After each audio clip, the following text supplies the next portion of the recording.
States government views all of humanity.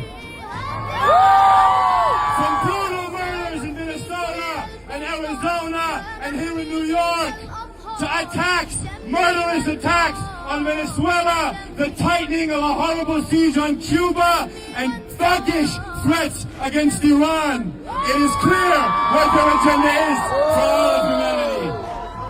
And so, the battle against ICE, to get ICE off our streets, is a battle against all these forces, is a battle to stop the genocide in Gaza.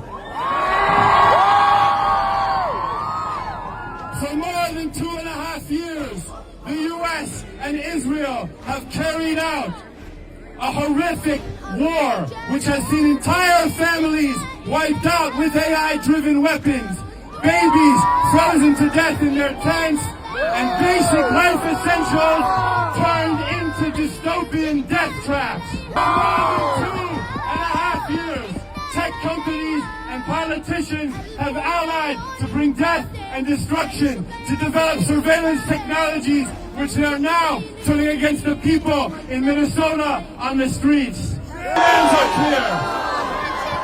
End the genocide, abolish ICE off our streets,